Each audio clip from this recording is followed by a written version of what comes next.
비무장지대로 들어가는 동부전선의 통문화. 헌병들의 손길이 바빠지기 시작했다. 비무장지대 안으로 들어가는 데는 복잡한 절차가 필요하기 때문이다.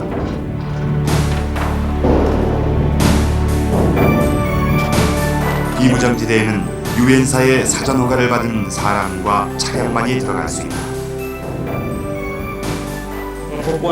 만일의 사고에 대비해 촬영팀도 방탄복을 입어야 했다. 10여 명의 무장군인이 경호를 맡는다. 운전병 김광한. 아는 사이라 해도 출입 허가증과 얼굴을 다시 한번 일일이 확인한다.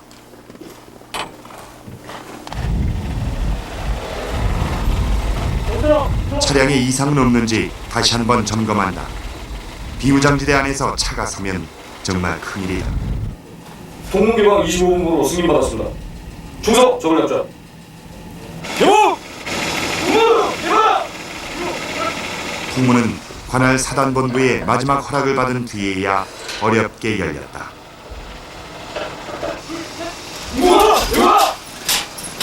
문이 열리는 순간 긴장된 경계 태세가 취해졌다. 여기서부터는 북한군과의 사이에 군사분계선 말동만이 있을 뿐이다.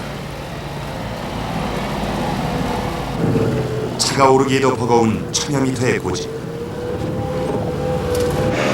긴장감이 더해진다.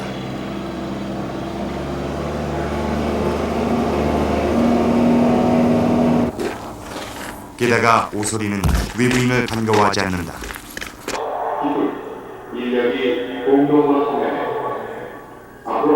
그렇다면 비무장지대엔 무엇이 있을까? 가장 먼저 보이는 것은 수색에 나선 북한 무장군인들. 한편에선 북한군들이 자급자족용으로 지은 농산물을 나르고 있다. 전방초소의 북한군들은 축구재미에 빠져있다. 뜻밖의 모습이었다.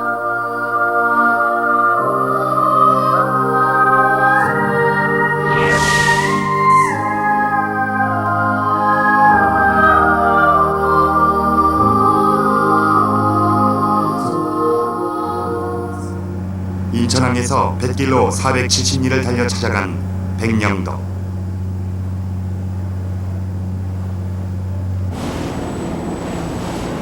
서해 최북단에 있는 섬이자 바다의 최전방 기지. 그러나 백령도와의 첫 만남은 빼어난 전령에 대한 감탄으로 시작됐다.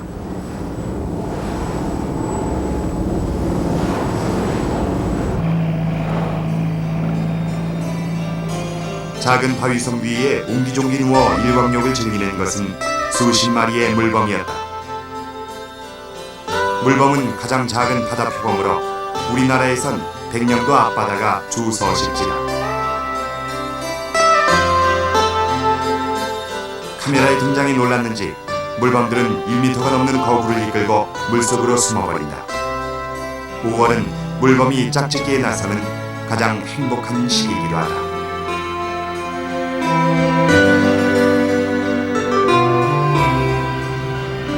고기잡이에 나선 어선 주위에는 수백 마리의 갈매기떼가 날고 있다.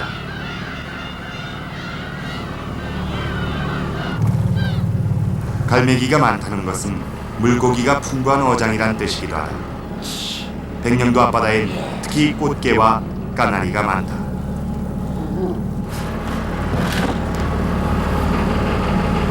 꽃게는 6월이나 돼야 제철을 맞게 된다. 5월 초 어부가 끌어올린 어망 속엔 까나리가 가득하다. 까나리는 액젓의 원료로 큰 수입원이다. 그때 따라가지고 저우가 사이가 있거든요. 그 두 번 놔두고 지금은 한 번밖에 못 와요. 며칠 전에는 하루에 두 번. 무슨 까나리 지금 아직 좀 이런 편이고 좀더 있어요. 오란 중순병으로 백령도 주민은 4,300여 명. 풍성한 바다와 기름진 땅을 가지고 있기 때문에 주민들은 서해의 어떤 섬 주민들보다도 여유로운 생활을 하고 있다. 하지만 주민들의 80% 이상이 실향민이다. 이들의 고향은 눈앞에 보이는 곳에 있다. 많이 보이잖아. 지금 저게 보이는 게 지금 장산반도에 오늘 잠깐 날이 흐리는데 원래도 뒤로 뾰족한 봉우리 보이죠? 예예. 거기에서 그 봉우리 넘어가서 10리만 가면 제 고향이에요. 날 좋은 날은요 상당히 가깝게 보여요. 가깝게 보여가지고 만약 이제 지내다 말고 자기 아들 이름 여기서 부르면서 울기 시작하면 몽둥 무릎바다가 되는 거죠. 비난 나왔다가 돌아가지 못한 고향. 손에 잡힐 듯이 건너다 보이는 북한의 장산반도는 통통배로 가도 1시간이면 갈 수 있는 지척의 거리다. 백령도와 장산반도의 직선 거리는 12km 정도. 그 좁은 바다를 사이에 두고 수만 명에 달하는 무장한 남북한 병사들이 바다 한가운데서 얼굴을 맞대고 있다.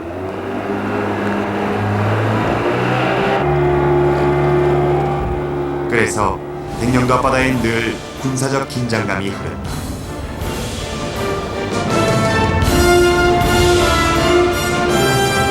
백령도에는 일개 여단의 해병대가 상주하며 밤낮 없이 바다를 지키고 있다.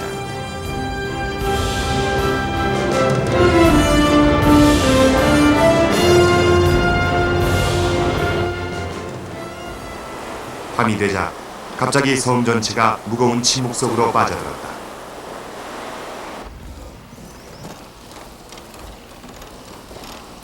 군인들이 일제히 움직이기 시작했다. 굳게 닫혀있던 군사시설의 문도 하나씩 열리고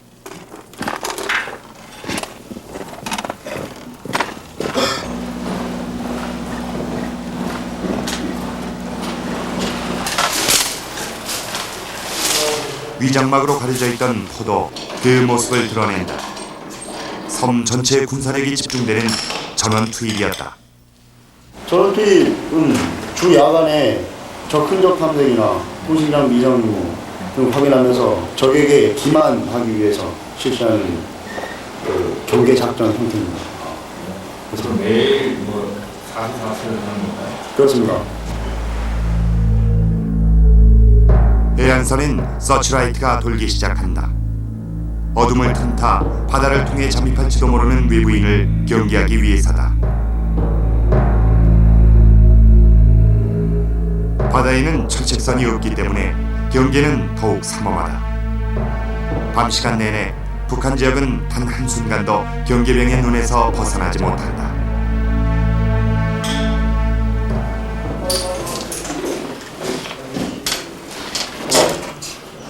밤새도록 스스로가 철책선이 되어 바다를 지켜야 하는 해병들. 그러기 위해선 2시간 간격으로 끊임없이 교대 근무를 나서야만 한다. 혈기왕성한 젊은 군인들도 매일 되풀이되는 야간 근무가 버거운 모양이다. 해안 들어와서는 근무 때문에 그런지 모르겠지만 많이 피곤합니다. 잠이 부족해요? 잠은 자긴 한데 토막잠을 자갖고 계속 쌓이다 보니까 좀 요새 들어 계속 피곤합니다. 지금 자는 거는 얼마 전까지 놔야 돼요? 2시간, 지금 이 집 같은 경우는 많이 잡아서 1시간 반 정도 자고 야간에는 1시간 반 자고 근무 2시간 쓰고 또 1시간 반 자고 그래서 예, 맞습니다.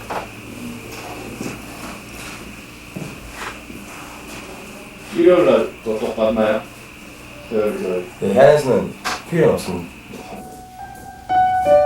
이들은 눕자마자 잠에 떨어졌다. 1시간 반의 주침 시간. 안타깝게도 충분치 못할 것이다. 옷도 군화도 벗지 못한 채 잠에 빠진 모습이 안쓰럽다.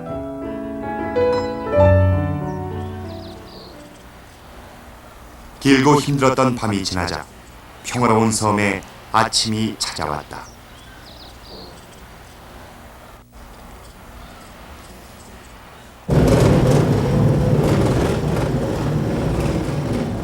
그런데 갑자기 다급한 무전 연락이 왔다는 것이다. 그러니까 중국 주급선이 넘어왔는데 북한 애들이 그게 북한인 줄 알고 단속을 경비병들이 내려왔습니다. 그래가지고 우리가 지금 기동해서 나가 있는 거예요. 현장에 도착하자 멀리 배 두 척이 보였다.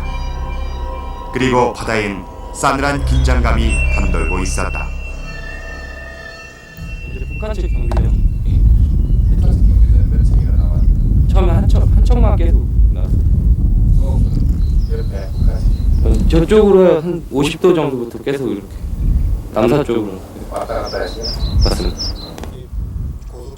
이날 불미스러운 일은 일어나지 않았다. 그런데 북한의 경비정이 우리 쪽으로 넘어오는 경우는 어쩌다 있는 불상사가 아니었다. 몇 분 봤어요, 상대가? 여기서만 3-4번 분 봤어요. 여기서 근무한 지 얼마나 됐는데? 지금 3달째. 바다에도 분명하게 남북의 경계선이 있다. 서해 도서 지역에 대해서는 휴전선 합의가 없었지만 유엔군 측은 접경선을 휴전선으로 한다는 원칙에 따라 이미 점령한 섬 위에 북방 한계선을 그어 1954년 북한에 통보했다. 그러나 북한은 그 선을 인정하고 싶어하지 않는다. 이런 부처 NL 신법과 그런 상황 발생에 대해서 하도록 하겠습니다.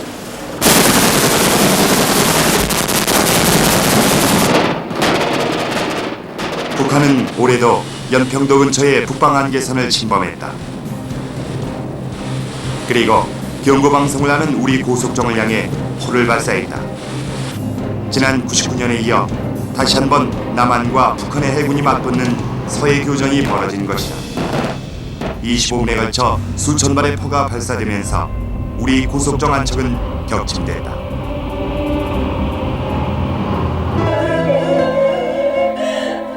이 서해 교전으로 우리 해군 4명이 꽃다운 젊은 목숨을 잃었다. 자식을 가슴에 묻으며 부모들은 분단 현실을 아프게 실감해야 했다.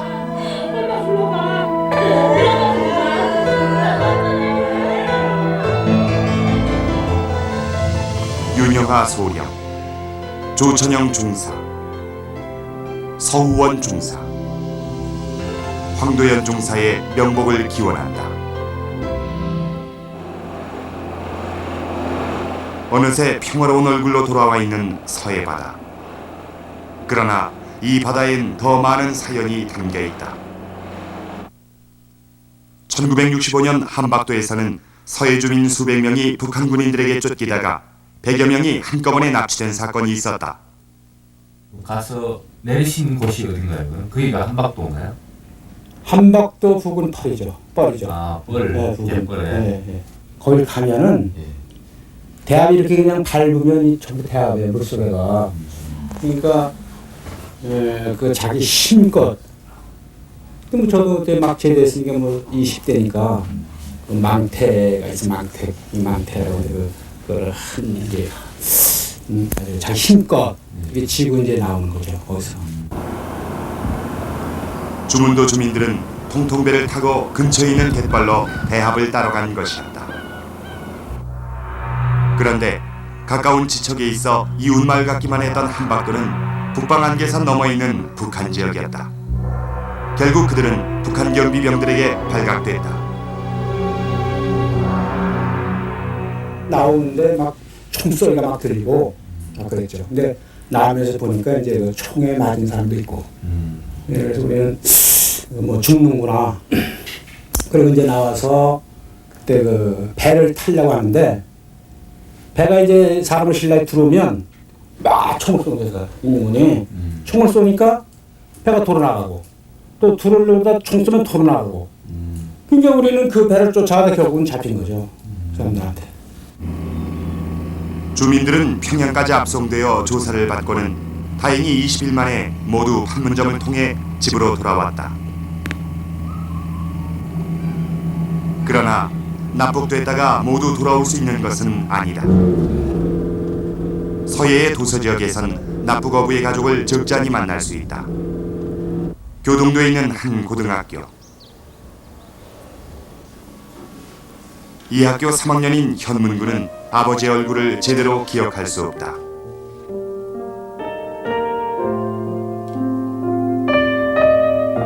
그가 4살 때인 지난 87년 1월 아버지가 타고 있던 동진호가 납북된 뒤 아직 돌아오지 못하고 있기 때문이다. 한국 그 정부에서 모르는 사람들이 내 보니까 내가 증언한 사람 중에서 한 10명 되거든요. 그 외에 내가 모르는 그 아는 사람 외에 또 많이 있을 수 있으니까 약 지금 그 정부 발표는 한 480명이라 그러는데 500명이 넘는다고요. 이재근 씨는 지난 70년 4월 백령도 앞 북방한계선 아래서 대형호를 타고 어로 작업을 하다가 한밤중에 북한 경비정에 납북됐다. 당시 그는 33살에 한 아이를 둔 아버지였다. 북한은 대형호가 북한 영해를 침범했다며 돌려보내주지 않았다. 지난 98년 스스로 북한을 탈출할 때까지 그는 30년 동안 북한에 강제 억류된 채 간첩교육과 강제노동을 당해야 했다. 밤 12시, 1시, 2시까지 배낭 메고 산발 뛰고 그 다음 낮에는 또 김일성의 위대성에 대해서 학습하고 그 뭐 눈코 뜰 새가 없어요. 자고 다른 거 생각할 여유가 없더라고요. 3년 동안. 그래서 3년 동안 그 험한 고생을 하고 나는 그래도 하나의 미래를 가지고 있었죠. 만약에 대남 연락 오니까 분명히 나를 간첩 훈련이 끝난 다음에 내가 한국으로 체류시킬 것이다. 그렇게 됐는데 나는 사상이 나쁘다고 해서 결국은 사회로 나가게 됐죠. 그래서 사회로 나와서 그 함주 선박 전동기 공장 그 전동기 만드는 그 공장이 모다 공장이지. 거기 가서 그저 노동자로 선반 그 기계가 이제 색 깎는 거 그거 한 20년 더 했죠. 뭐. 사정이 이렇다 보니 백령도민들은 출항할 때마다 군 당국에서 출항증이란 것을 받아야 한다. 그러면 매일 나가시기 전에 요걸 가지고 오셔가지고 네. 여기서 오늘 나간다. 출항할 때 가지고 가고 네. 그다음에 입항할 때 다시 반납하고. 출항할 때 가지고 나가시고 입항할 때 반납하고. 어느 쪽에서 몇 시까지 조업을 하신다 하시면 이제 그걸 갖다 기재해가지고 저희가 확인하고 그다음에 이제 드리는 겁니다. 그쪽에서 이제 해군 경비정이나 그쪽하고 조업했을 때 이 배 그 관리 포구하고 선원들 인적 사항 같은 거 확인할 수 있는 증거 자료가 되는 겁니다. 출항증을 가지고 나갈 때는 조업하는 지역을 밝히고 인장을 찍고 반납할 때 역시 인장을 찍어 본인임을 확인한다. 어부들의 소재를 늘 파악하기 위해서다. 어선은 북방 한계선 아래 어로 한계선까지만 접근할 수 있다. 어로 작업도 해지기 전에 끝나야 한다. 북방 한계선 근처엔 해군 윤비정이 늘 정체를 돌며 어민들을 보호하고 있다. 휴전선이 시작되는 서해의 출발점 말도. 휴전선은 말도 바로 위를 지나간다. 그런데 이 섬엔 이상한 표지판 하나가 서 있다.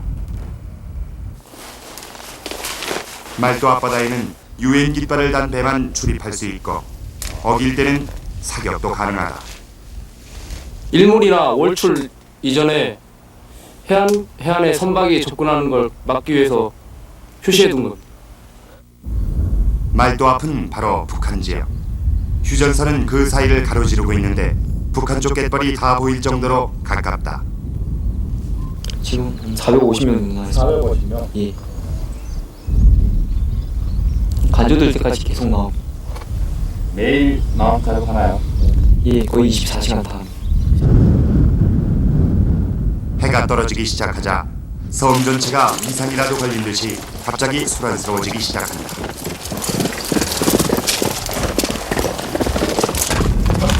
발각 45도. 일로 와 빨리.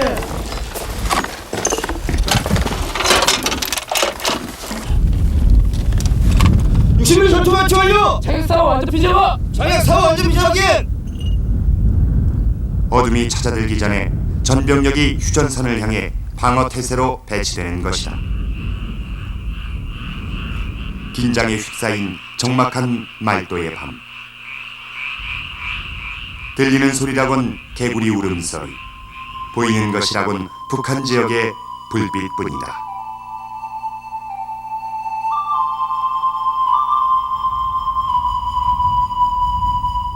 바다가 끝나고 육지가 시작되는 임진강 입구. 2m가 넘는 철책선이 드디어 견고한 모습을 드러내기 시작한다. 철책선은 군인들에게 최소한의 방어막이 돼준다. 그러나 한두 시간 간격으로 끊임없이 철책 순찰에 나서야 하는 임무가 있다. 노을이 질 무렵 철책선을 따라 군용 트럭이 이동하고 있다. 얼굴을 검게 칠한 군인들. 이들의 얼굴엔 20대의 발랄함 대신 긴장감이 스쳐 지나가고 있다.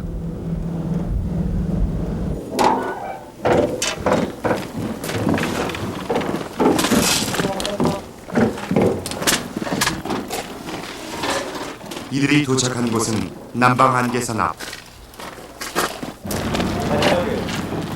그런데 이들이 준비해가지고 온 장비들이 예사롭지 않다.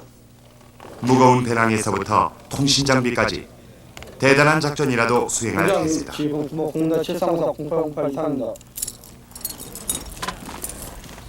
신원 확인 작업도 여간 까다로운 게 아니다. 자필 서명까지 받고 있다. 노르세 이해터들 조중만 안전 어깨총 총기도 장전에서부터 작동까지 일일이 재점검하고 있다. 여리정 앞에총 안전목 결합 다음 순간 굳게 닫혀졌던 남방 한계선의 통문이 열렸다.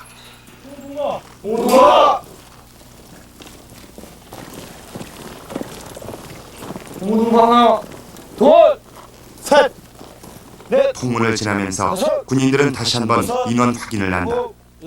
들어갈 때와 나올 때의 인원이 똑같아야 하기 때문이다.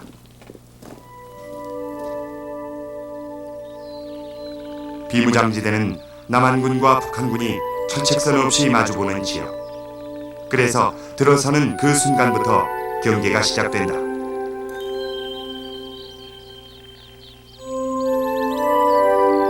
군인들 뒤로 통문이 다시 굳게 닫혀졌다. 이제부터는 어떤 위험도 그들끼리 해결해야 한다.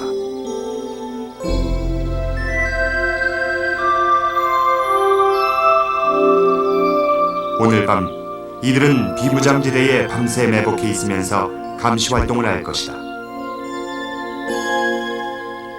그러나 어둠을 헤치고 매복지로 가는 일부터가 여간 조심스러운 게 아니다.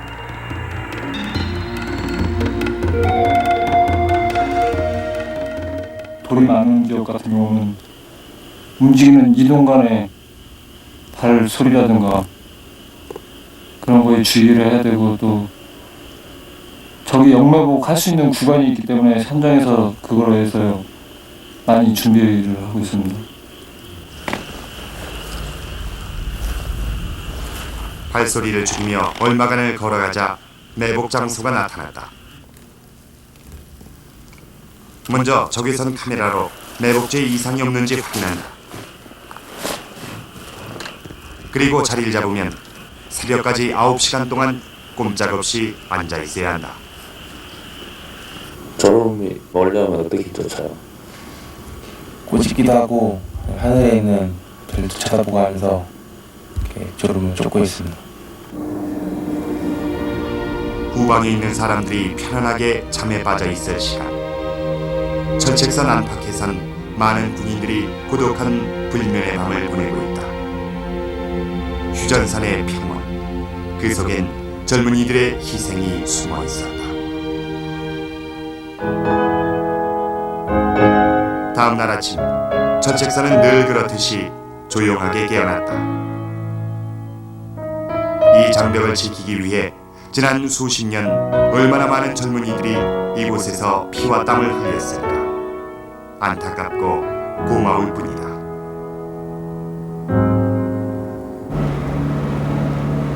그렇다면 비무장지대, 그곳엔 과연 무엇이 있을까? 한 달간의 긴 기다림 끝에 마침내 촬영을 해도 된다는 허락이 떨어졌다. 뜻밖이었다. 비무장지대는 헐벗은 분단 공간이 아니라 억새풀이 자라는 생명의 땅이었다. 건물도 하나 서 있었다. 한국 전쟁이 발발하기 직전까지 사용했던 장단면 면사무소였다. 50년 동안 비밀의 땅에 묻혀 있어야 했던 건물은 앙상한 뼈대만 간직하고 있다. 세월의 무게를 견디기 힘든 것인지 곳곳에 골조도 부식되고 있다. 그러나 이 건물은 이 땅이 사람이 숨결이 되어 있는 우리의 땅이었음을 온몸으로 말해주고 있다.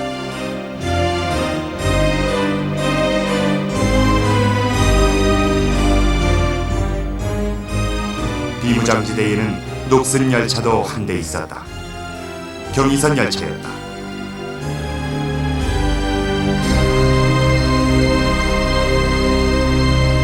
한때는 이곳을 가로질러 신의주까지 달렸을 열차가 분단과 함께 이곳에 버려진 것이다. 50년 전에서 시간이 멈춰버린 듯한 비무장지대. 그런데 군인들만은 잔뜩 긴장한 채 한순간도 경계태세를 늦추지 않는다. 아름다운 경치에도 불구하고 비무장지대는 남북 한군이 대치하고 있는 땅. 이때 군인 한 명이 급히 어디론가 가더니 작은 통을 열고 무엇인가를 들여다본다. 이건 땅굴 측정용 수위 탐지봉인데 이 수위의 증감에 따라서 이 지형 밑에서 징후를 포착하기 위해서 만들어 놓은 봉입니다. 아직도 땅굴 공포에서 벗어나지 못하고 있었다.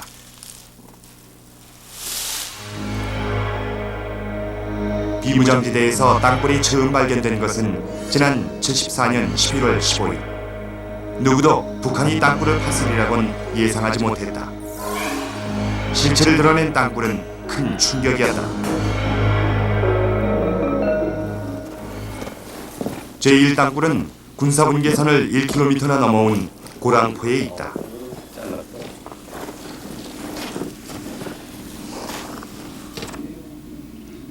당시 이 지역에서 매복 활동을 하던 군인들이 첫 발견자다. 여기가 숲이었거든요. 숲이었고 여기는 지뢰밭이에요. 양쪽에 그 수색 길만 있었는데 저희가 그 담배를 피우고 나면은 버리잖아요. 숲에다가 약간 그 김이 올라왔던 거예요. 연막탄도 터졌다는 그런 생각도 하고 이제 그랬던 거죠, 그게. 그러다가 이제 삽으로 이렇게 파니까는 그냥 적집비에서 이렇게 총을 쏘는 바람에 이제 이상하다 그래갖고 이제 더 파기 시작한 것이 이제 이런 콘크리트가 보이고 그러니까 이제 아 이게 땅굴이구나, 구멍이 뻥 뚫리고 그러니까.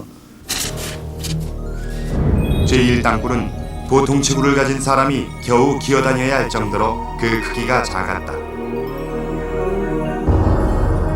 벽 곳곳엔 북한군이 썼을 것으로 보이는 낙서가 남아있고 바닥엔 공사 때 쓰였던 메일이 그대로 놓여있다. 참여한 것들을 원래 놓여있어요? 네, 원래 놓여있던 거예요. 그 다음에 중간에 이제 그 궤도차가 이렇게 밀고 가다가 궤도차가 만나면은 피할 수 있게 그런 공간이 있죠, 옆에. 중간. 저희가 이 끝 장면을 한번 가서 봤거든요. 맨 끝에. 아니, 우리 쪽으로. 그런데 이 돌이 있으면은요, 조금씩 그 TNT를 터뜨려가지고 이렇게 작업을 했더라고요. 땅굴은 75년 3월 또 발견됐다. 북한은 남측의 억지라고 주장했다. 그런데 귀순자 김부성 씨로부터 결정적인 증언이 나왔다. 제가 이 공사에 방문되었던 땅굴을 작업해온 한문동에서 상암 방향으로 약 4km 떨어진 비무장지대에 내에 있습니다. 땅굴에서도 부인하기 힘든 증거가 발견됐다. 바위에 난 구멍엔 폭약의 폭발 방향이 나 있는데 북한 쪽에서 터뜨린 것이었다.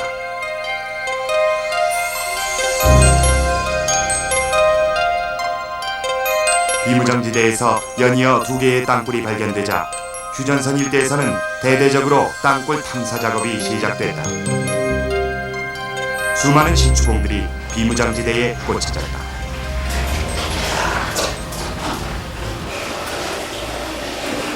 79년 10월 세 번째 땅굴이 발견됐다.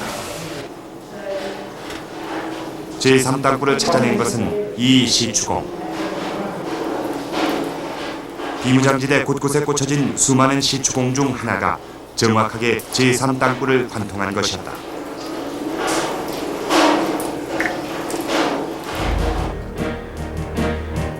그런데 제3땅굴은 발견된 위치 때문에 사회에 더 큰 충격을 주었다. 이 땅굴은 판문점 남방 4km 지점, 그리고 서울에서 불과 44km 떨어진 지점에서 발견됐던 것이다.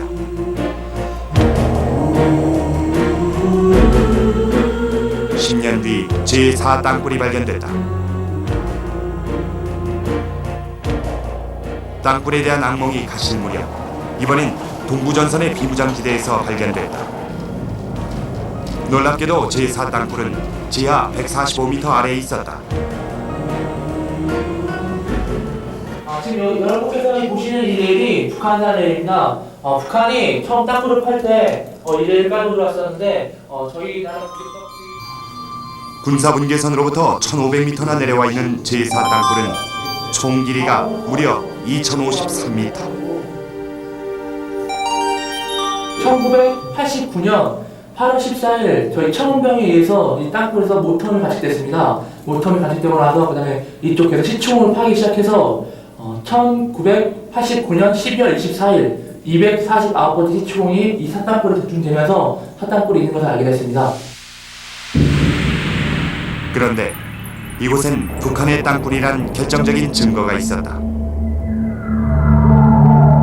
깊은 지하 공간에 있다 보니 바위 틈새로는 지하수가 계속 흘러들어오고 있다. 그런데 이 물은 모두 북한 쪽으로 흘러가고 있는 것이다. 경사를 주고 그 다음에 북쪽으로 파갖고 자연 배수에게 그런 식으로 땅굴을 파는 겁니다. 물의 방향은 땅굴의 범인을 지목하는 손짓이 됐다.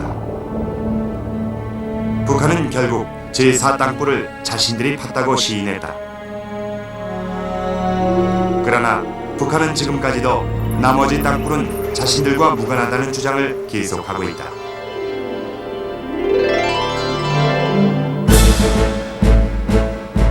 비무장지대에 실제 몇 개의 땅굴이 있는지 그 진실은 알 수 없다. 그러나 현재까지 발견된 땅굴은 모두 4개. 서부전선에서부터 중동부전선에 이르기까지 전 지역에 걸쳐 자리 잡고 있다. 최초로 공개되는 비무장지대에 한 전방 감시 초소.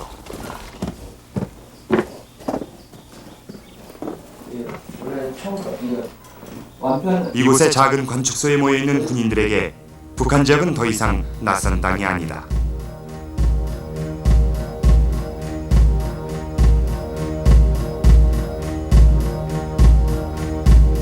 이 임무를 위해서는 첨단 촬영 장비도 동원되는데 이 영상은 북한 전선을 이해하는 기본 자료가 된다. 건너다 보이는 북한 쪽 초소 역시 경계가 소홀하지 않다. 북한 쪽 비무장지대에는 300~400m 간격으로 전방 초소가 여러 개 설치돼 있었다. 같은 민족의 남북한 병사들이 수백 미터밖에 안 되는 거리를 사이에 두고 서로를 주시하고 있는 것이다. 저희 지피와 맞닿는 적지피가 총 4개 지피인데 가장 가까운 적지피가 정면 12시 방향에 있는 저 209 지피로서 거리는 780m가 되겠습니다. 예. 그런데 북한 쪽 비무장지대에 마을이 있다. 선전마을로 알려진 기정동. 5월 중순 기정동 주민들이 농산일로 분주하다. 달구지까지 등장한 모내기 풍경이 어딘지 낯익다.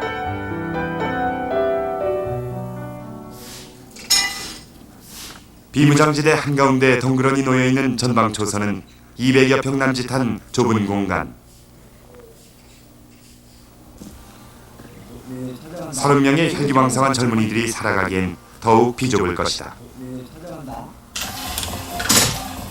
그러나 한 번 들어오면 한동안 이곳을 벗어날 수 없다.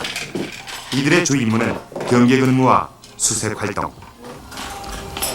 근무를 제가 제일 길게 서본 게 고장에 2시간 정도인데 여기 와 있으면 보통 3시간에서 4시간 이상 근무를 써야 되는데 오래 서 있다 보니까 많이 좀 근무 쓰는 시간이 기는 게 제일 힘든 것 같습니다. 대학을 다니다 군에 입대한 지 석 달.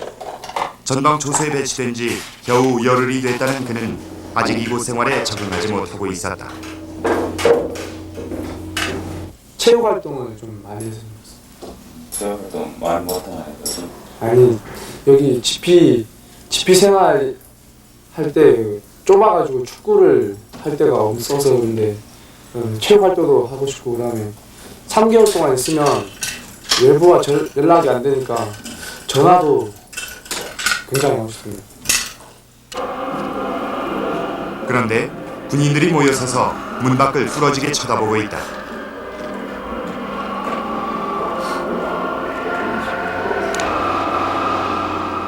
잠시 뒤 모습을 드러낸 것은 비무장지대 밖에서 달려온 보급품 트럭이었다.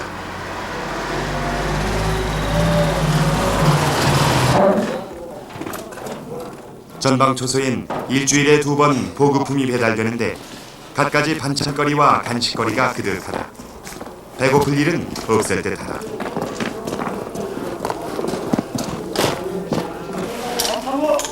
그런데 정작 기다린 것은 따로 있는 모양이다.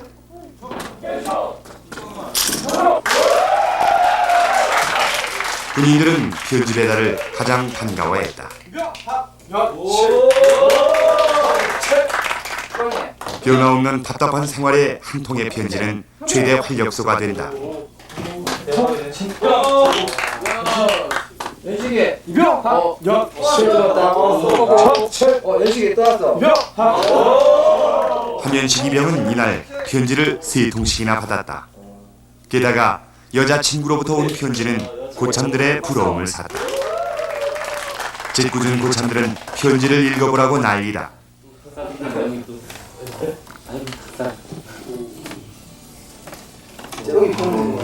밝아요. 사랑하는 시기 자기야. 식 나야 나. 시기의 이쁜이야.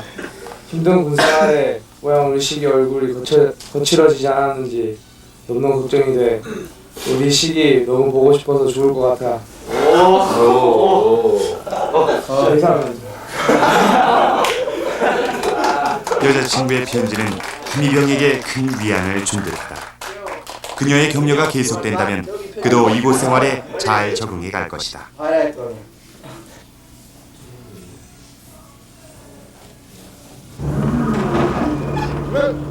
극도의 자기 인내를 요구하는 전방 초소 생활. 그러나 다행스럽게도 큰 긴장감은 찾아볼 수 없었다.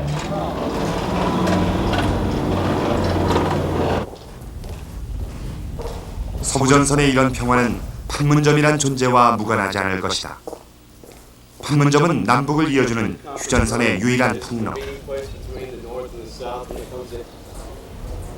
70년대 중반까지도 남북 한군이 자유롭게 오갈 수 있었다. 그러나 75년의 도끼만행 사건 이후 판문점에도 군사 분계선이 그어졌다.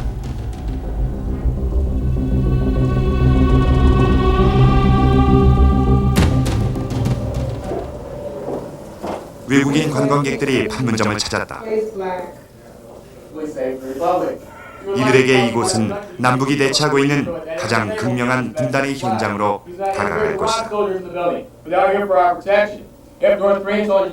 그러나 남북은 이 회담장 안에서 지난 50년 동안 수없이 대립하고 때때로 화해함으로써 한반도의 긴장과 평화를 만들어냈다. 갈등의 60년대 판문점에서 열렸던 정전위원회는 쓸데없는 신경전으로 소모전을 벌였다. 정전회담의 규정에 휴식제도 없어요. 그러니까 화장실을 못 가. 그러니까 정전회담 하기 전날은 아침부터 굶어야 돼. 물은 마시면 안 돼요. 그래서 가서 이제 앉아가지고 회담이 4시간이 끝나면 또 다행인데 5시간, 10시간 되면 이제 뭐 소변도 말이 그렇잖아. 그래도 못 간다고. 그 안 가는 거에 통례라고. 회담이. 양쪽이 다 안 가. 그래서 그날은 한 11시간을 했더니 말이야. 그래서 좀 한계가 오더라고. 당시엔 도발과 교전사고도 잦았던 때 상대를 비난하기 위해 수시로 회의가 소집됐다. 북한은 늘 우리 측이 더 많이 도발했다고 우겼고 우리 측은 북한이 도발을 해놓고도 발뺌한다고 분통을 터뜨렸다. 그 이남에서 쳐들어왔지 자기들이 그 공격한 게 아니다. 이제 이렇게 합니다. 이제 그러면서 이제 증거품을 내놨습니다. 하나하나 증거품을 내놓는데 어떤 때는 이제 뭐인가 그러면 땅 사건 때 쓰던 증거품을 또 내놓은 일이 있었어요. 그래서 이제 우리 증거품을 서로 이렇게 만져봅니다. 그래 이제 그 총 번호를 보니까 전에 내놨던 거예요. 그걸 또 이제 딴 사건에 또 증거품이라고 내놨어요. 그리고 무장간첩들 내려오잖아요. 그럼 이제 우리가 죽이거든요. 그러면 그자들이 이제 가지고 있는 무기들, 그러니까 그 북한제 무기죠. 그 소총 같은 거, 뭐 수류탄 같은 거 말이죠. 그런 거 이제 책상에다 다 놓고서 이제 언제 이런 일이 있었고 그 무장간첩의 이름은 뭐이고 뭐 얘기해도 말이죠. 완전히 뭐 우리는 모른다 말이죠. 너들 그 조작해가지고 하는 얘기다 뭐 이런 식으로 항상 대답하고 그래요. 도착이 늦어졌기 때문인지 좀 90년대 초반까지도 판문점에선 위협적인 발언이 오갔다. 여기서 서울이 멀지 않습니다. 전쟁이 일어나면 불바다가 되고 말아요. 아니 지금 성선생도 아마 살아가기 어려울 게요. 아니 다만 그걸 말이라고 합니까? 그렇기 때문에 아니 이에 대해서 우리가 가만히 있을 것 같아요? 글쎄, 이렇게 여기에 대해서 심사숙고를 해야 된다.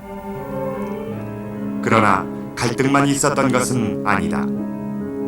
지난 72년에 열린 남북 적십자 회담은 처음으로 이산가족 문제를 논의했다. 당시엔 별 성과가 없었지만 그것은 이후 이루어진 이산가족 상봉의 출발점이 됐다. 적게나마 남북 간의 불신을 해소하기도 했다.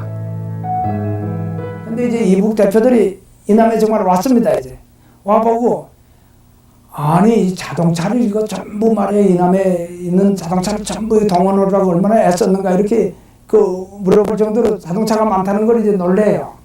그래서 자동차 그 많이 저 가져오는 건 힘들지 않았는데 건물을 많이 좀 떠다니느라 그냥 고생했다고 말해. 이런 농담을 이제 그때 했어요. 93년엔 비전형 장기수 이인모 씨가 판문점을 통해 북한의 가족품으로 돌아갔다.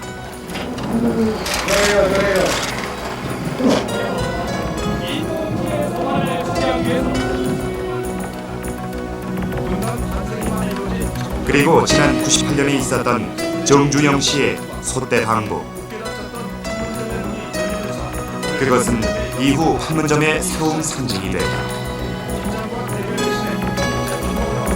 판문점을 통해 북한으로 들어간 소떼 천마리는 지금도 어딘가에서 남북 화해라는 탓을 일구고 있지 않을까.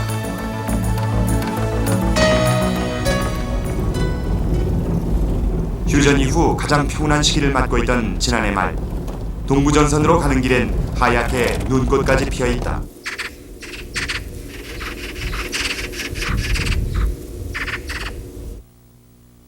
동부전선은 깎아지른 듯한 산자락과 그 위를 가로지르는 휑한 철책선 때문에 한층 삭막하다.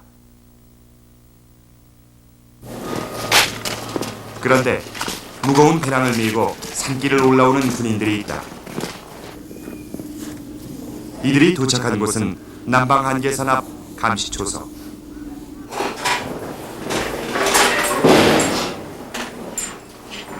우리 오등동무 축하하고 날씨 추운데 어때? 있을만해? 예, 그렇습니다.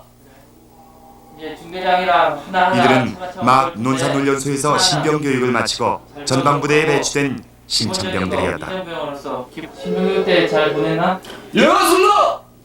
기름 빼고. 뭐 했어 신병교육 때? 뭐 배웠어? 여러 가지 배웠습니다. 뭐? 집중 제시라든지 또 화생방을연도 했고 사격도 했고 해공됐습니다. 그래? 다 잘했어? 이들의 온몸엔 어설픈 군기가 바짝 들어있었다. 최고 경치 좋고 가장 중요한 전망자니까 기분이 어때? 아름답습니다. 그래? 또? 자부심을 느낍니다. 잘 생활하고 후방에서 막 도착한 이들은 전방의 긴장을 전혀 알지 못했다. 레인과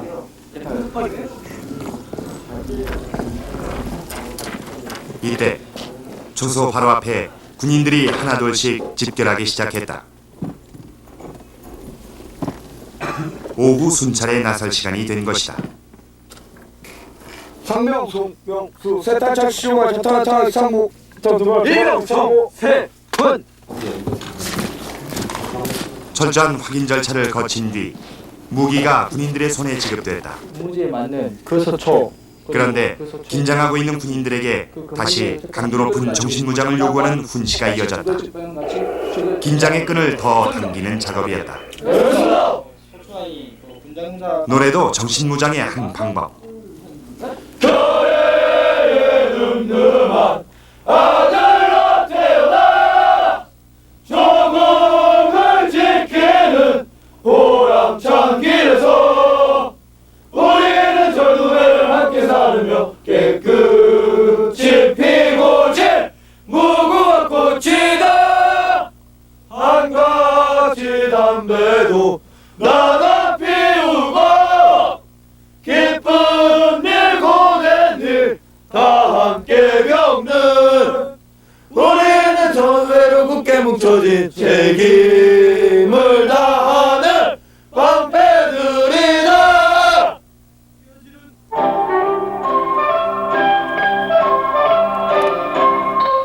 문학의 광장. 동부전선은 서부전선과 사뭇 다른 분위기다. 열심히 경기 근무를 서는 군인들의 모습은 다를 바 없다. 그러나 남북의 초소는 산 정상에서 팽팽하게 대립각을 세운 채 대치해 있다. 평야지대에서는 보기 힘든 긴장 구도였다. 골짜기에는 늘 양쪽에서 틀어놓은 방송전 소리가 요란하다. 공격적인 내용은 없더라도 방송전은 휴전선의 긴장을 더하기에 충분했다.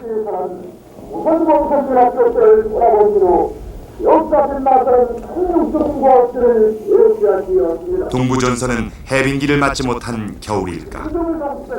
극적인 구조로 북한 초소와 맞서 있는 비무장지대한 전방초소. 방송병이 대면 방송에 나섰다. 인민군 친구들, 이 광호 친구도 이곳 전망대 위에 올라서 인민군 친구들과 매일같이 많은 이야기를 나누고 또 좋은 소식들과 재밌는 소식들을 전해주고 있는데 하루빨리 통일이 돼서 우리가 손을 잡고 이 아름다운 금수강산을 둘러볼 수 있을 때 인민군 친구들, 그때는 이 광호 친구도 다시 한번 생각해 주기를 바래. 인민군 친구들, 우리 그럼 이쯤에서 친구들이 좋아할 만한 자유대하는 음악 한 곡 더 듣고 계속 이야기하도록 하자.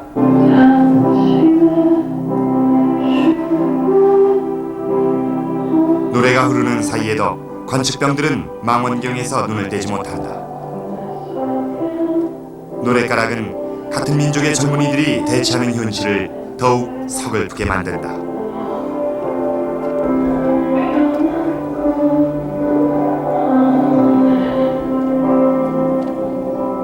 그런데 뜻밖이었다. 한 북한군이 초소 밖으로 나와 우리 군인들을 향해 무언가를 말하려는 듯 크게 손글씨를 쓰기 시작한 것이다. 저희가 마이크로 뭘 질문하면 북한 그 군인들이 벽에다가 손글씨를 씁니다. 그럼 저희 관측병 같은 경우들이 그 글씨를 읽고 서로 이런 식으로 대화를 합니다. 북한에서도 또 질문할 게 있으면 벽에 글씨를 쓰고 그걸 읽고 제가 또 대면병한테 전해주면 또 대면병들이 또 그 대답에 맞게 그 북한의 요구하는 질문에 관해서 대답을 해줍니다. 굉장히 비무장지대에는 남북의 군인들이 늘 서로에게 총구를 겨누고만 있는 줄 알았다. 그러나 총을 놓고서도 남북의 대립은 첨예하게 계속되고 있었다. 그러한 모습들을 한 폭의 그림으로 담아서 수색 나갈 준비를 하는 군인들 옆에서 휴식 시간을 얻은 몇 명의 병사들이 농구를 하고 있다. 동부의 비무장지대에는 첫인상과는 다른 숨겨진 얼굴이 있는 듯하다.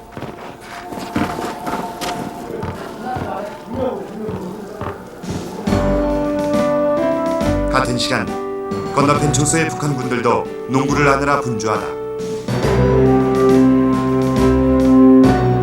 비무장지대에 나타난 느긋한 북한군. 적어도 이 순간만은 한반도가 평화의 시간 위에 서 있는 듯했다. 여러 가지 국제적인 요인이 작용하는 전면전, 그러니까 6.25 같은 그런 전면전 급의 그 전쟁은 상대적으로 그런 전면전이 발생할 위험성은 상대적으로 낮아진 상태다, 이렇게 말씀드릴 수 있겠습니다. 세계의 분쟁 지역을 위험도별로 분석한 한 자료에 따르면 세계에는 100여 곳의 분쟁 지역이 있고 우리나라 역시 그중 하나다. 우리는 군사 충돌 위험에서 벗어난 대립 지역.